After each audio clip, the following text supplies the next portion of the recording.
Hello friends, family and other creatures of the sea, and welcome back to a high-level best of 3 of the greatest game that has ever been made, StarCraft 2. In the top right, spawning as our blue Terran player, it is Gumiho, the man, the myth, the legend, opening up with a very fast gas. And in the bottom left, as our red Protoss with the double birthday cakes here, spinning around his nexus, it is herO. Opening up with a Corby for Nexus, without a scout. And Gumiho opening up here with a significant amount of gas. High ground command center. Does not want to scout either. So neither player here very keen on looking for what their opponent is doing and just sticking to their own strategy. Honestly, I do feel that Gumiho here is kind of playing an offbeat build order, as he usually does. If you're always offbeat, is it still offbeat? Yeah, actually, it still is. And this is still not in the meta. Gas first, factory, semi-hidden barracks. Did not get scouted, as herO, well, didn't scout. Can't play mind games on someone that doesn't have a mind.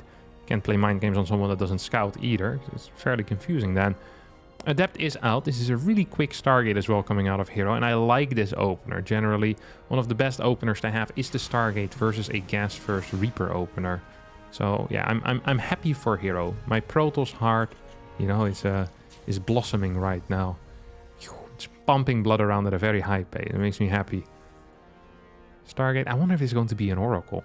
So I've seen herO play both Oracle and Phoenixes, but I do believe that he prefers Oracle. And as he doesn't have any information, I'd figure that his opener is going to be Oracle. Yeah, it is. Yeah, there we go. He was floating a little bit too much gas there to get that Phoenix. Was waiting for enough to start that first Oracle immediately. As the Adept now makes his way across the map, it's going to try and get a scout in. We'll see the complete lack of a command center here. Ooh, that's scary. Then sees the command center on the high ground. It's like, hey, what is that? Was this perhaps a gas first? Is that why you did this? And that is indeed the reason why Gumiho went for this particular building placement. Triple depot well, so we have a Cyclone opener with a bunch of Marines as well coming out. Second Cyclone. Does feel like Gumiho is setting up for something of a 1-1-1 type of push. Very often with the Reaper into factory builds, we actually see something completely different. We often see things like Hellions, maybe 4 Hellion attacks or 2 Hellion attacks into like a mine drop. That's not going to be the case here. So Gumiho completely anticipated what his opponent was doing. And we'll go for, I think, a 2 Cyclone push with a bunch of Marines, a Viking that gets rallied across the map as well. This Reaper still being alive is helpful. Makes the scouting just a little bit harder. Oracle will finally catch it. This robotics facility is about to finish up, and we'll see what herO will do with it. Is it going to be an Immortal? Is it going to be just a Robo Bay? Like, what are we looking at here? As these two Adepts will try to take out some of these Marines. Do not quite get it.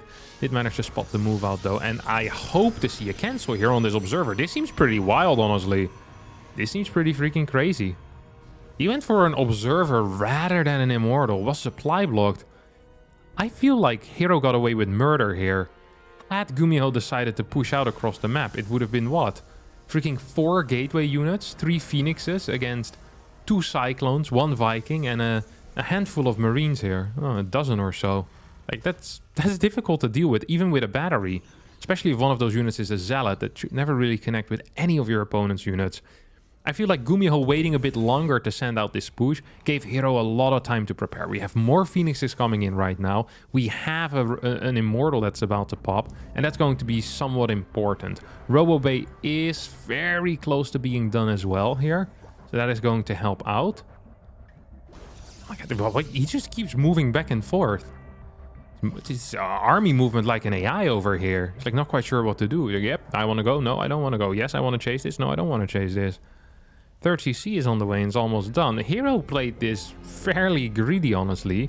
Now sees that there's a third CC on the way. And look at the timing of these barracks as well. Going down 5 minutes and 50 seconds into the game. This is not looking good right now for Gumiho. Just purely based on how these openers went. I feel like herO can get away with anything. Yeah, he's throwing down double forges. He's getting himself a Twilight Council as well. Could probably even tech into a fort base at this point. I'm not saying that's going to happen, but it is technically possible because there's such a large gap right now where there's not going to be any pressure that Gumiho can put on. So pure chronos here on the workers, massive amounts of upgrades, and then infrastructure. You want to add in as much infrastructure as you can if you're a Protoss player in this particular situation. Stasis Ward is going to delay any potential move outs as well over here, as this observer is stuck in nowhere. He's going to die. He's kind of spotting the E-base, or how many workers there actually were. Not quite sure why that is. Oracle is going to barely stay alive as the Vikings and Cyclones try to take it out. They're not strong enough quite yet. herO has different plans. Does not want to play it overly greedy. At least doesn't seem to be the case. Although, fort base, 7 minutes in. Off of how many? 4 gateways? I can live with this, my friend. I can live with this. We're going to see, I think, a minor worker cut here. Just for adding some infrastructure. And then the question that I have is, will herO decide to go up to 6 gases, throw down the Templar Archives, and go for some heavy Zealot Archon push, maybe with 1-1? Or is he just going to kind of play it different, with just basically pure Zealot, maybe get a Prism out there, perhaps even go up to 10 gates eventually? Like, this is something you definitely can do. I'm wondering what herO's plan is. Taking this line fort, by the way, is wildly unpopular. We almost never see that. Ooh, 7 gateways total. 4 more on the way. 6 more on the way. Look at that. Oh my god, yeah, this is gonna go up to 10 gates then. Am I wrong about that? Yeah, that does look like 10 gates to me. 10 gates, Templar Archives, very low gas. Okay, now we get gases on the fort. It's going to be 1 or 2 Archons here in this push. And honestly, I'm having a difficult time seeing how Gumiho will deal with this. Gumiho has completely forgotten that map control is a thing that you need. His stim and combat is about to finish up 8 minutes and 10 seconds into the game. Like, enjoy moving across the map right now, buddy. Your opponent is completely set up. 3 Colossi are out. There's a Disruptor on the way. 1-1 has finished as well. These Phoenixes are going in for kind of a final scout of the main base. They're like, we're kind of happy with what we see. There's no fort base. There's no extra barracks. Do you even have a Ghost Academy? Nope, you do not. That means that Archons are going to be fairly powerful here. Sadly, there are not that many...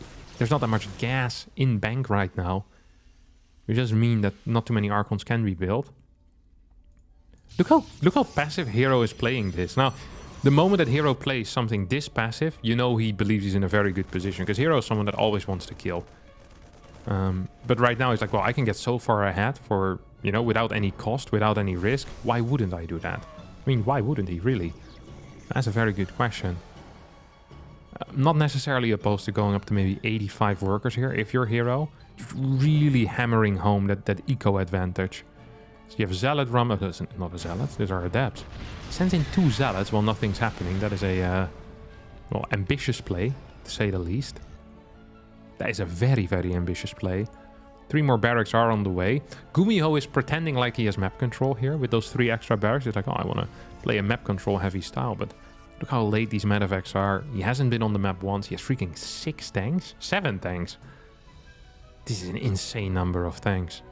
I think he's going to go for a maxed out push with 2-2. And if he doesn't win the game with that, then he loses the game with it. Like, there's one chance that he has, basically, and that is with this push. 3 Ghosts will arrive just in time. Hey, there's freaking 3 medevacs right now. This is nothing. This army is tiny. Cyclone Vikings will get cleaned up. Zealot Phoenix will take care of that. And herO now starts preparing for the Remax. I mean, this game, literally nothing has happened. I don't even know how that's possible. It's going to be 15 gateways out, 10 minutes into the game. That's 1.5 gateways being added in every single minute. Hey, this is not normal. The eco here for herO has just been out of this world. And he hasn't lost any units, really. Like, freaking resources lost is less than 3k total, or slightly higher than 3k total now. 3,028 resources lost in a 10-minute game. Hey, this sometimes happens in the first 5 minutes. This is mental. And it's so weird as well, because both Gumiho and herO are very aggressive players. So watching both of them just kind of camp. This is not what I signed up for this morning, my friends. I was like, oh, let me see which games I want to cast today. It's like, oh, Gumiho, herO. That's going to be an exciting show. It's very exciting show. Maybe if you know you don't want your heart rate to go over 65 because holy crap, nothing has happened. Legitimately, nothing has happened. We're just watching two people macro up. This is what it's like watching two people play SimCity on the same map. You know, it's like oh, they have good economies right now and we're getting a large army. You know, they sign like a peace agreement. Can you do that in SimCity? I have no clue. If you can, I'm pretty sure that's what herO and Gumiho would do. They don't care about fighting at all. 3-3 hasn't started yet for Gumiho. I still believe he's waiting to go for that push out, as more zealots here are being just sent in. I kind of understand that.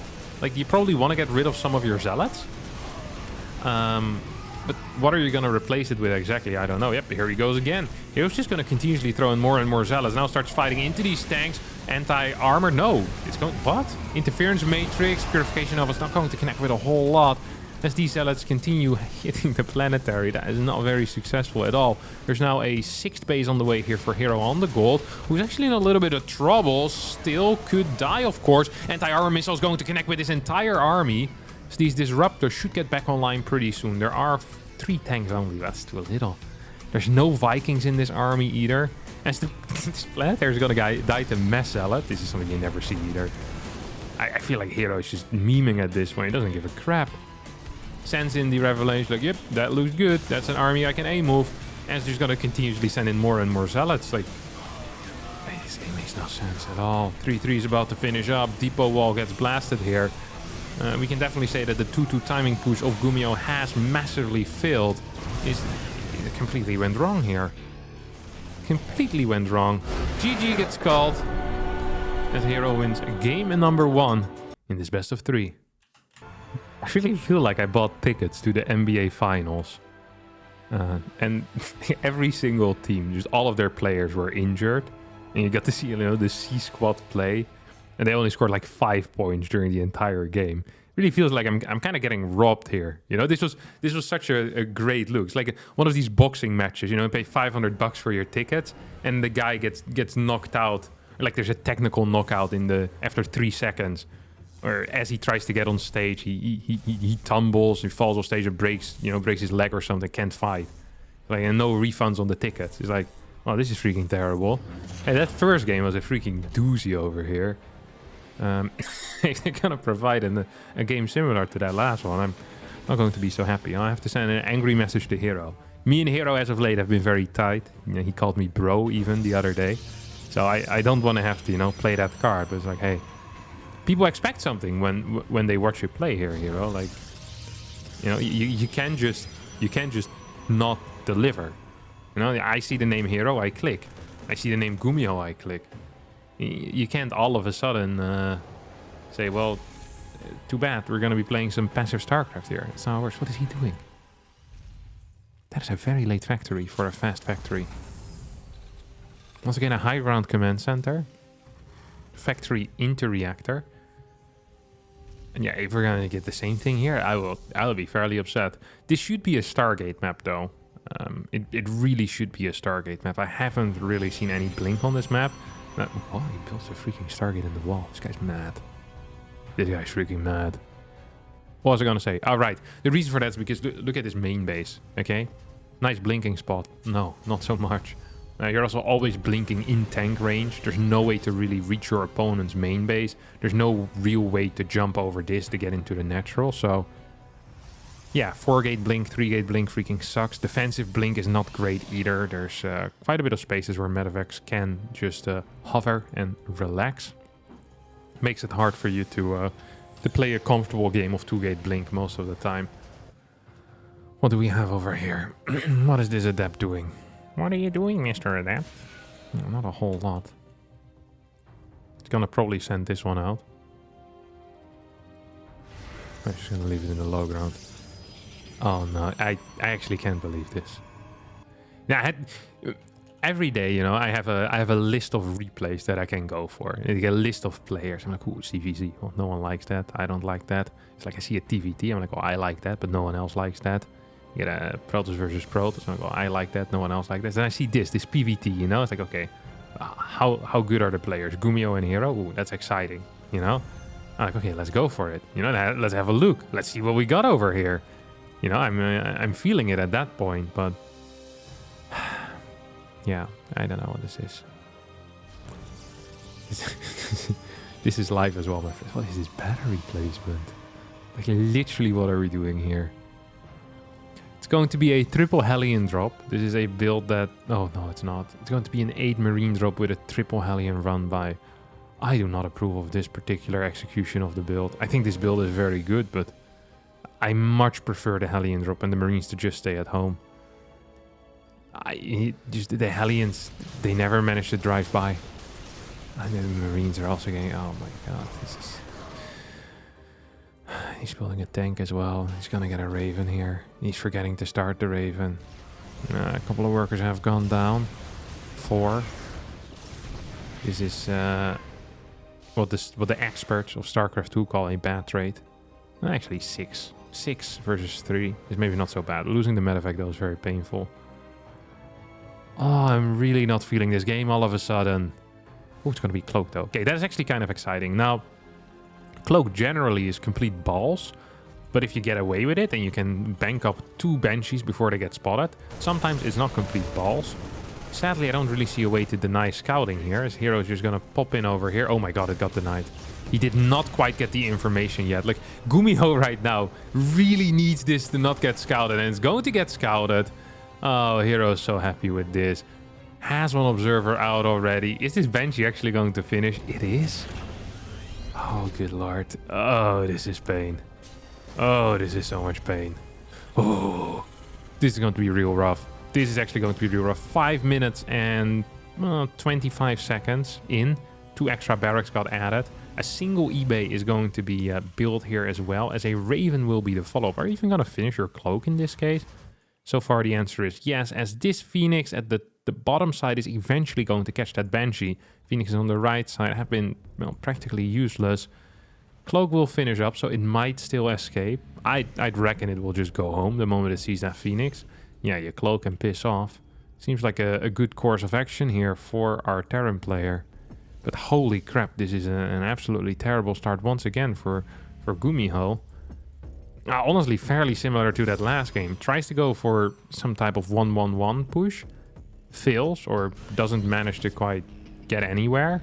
And then is really far behind. Cannot pull off anything aggressive in the near future. We have an Oracle coming in here as well. I kind of like that because it allows you to not only tag your opponent's army, but also tag an opposing Banshee. Which would be fantastic, of course, to have as a feature.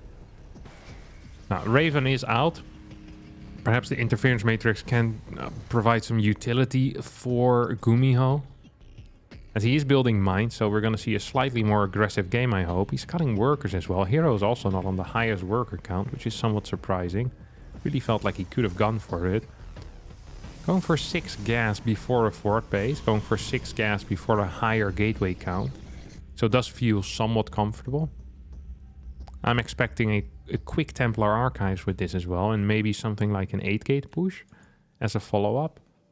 Yeah, here we have the Templar Archives. More gates being added in. All of this, of course, is pre-fort base as well, which is nice.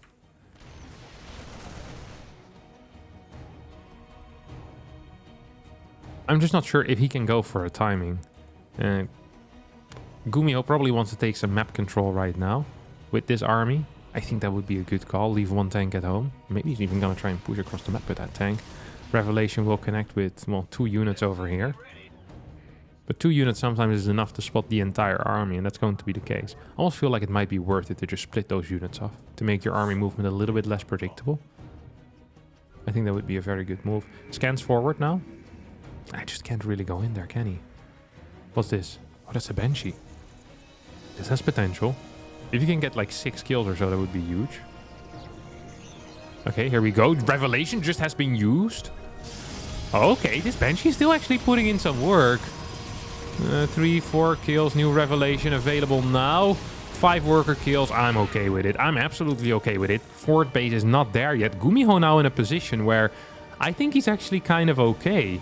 Well, more than just okay. He's good. He's really good. He's in a completely fine spot. There's no turret in the main base though. Gravitic Drive, the Prism speed, is about to finish up. Puts in an Archon in that Prism as well. That is something we don't see a whole lot. I'm curious how that is going to end up working out. Phoenixes are looking for the main army, are not going to find it. This Observer at the same time is probably going to... No, it's not capable of spotting that army.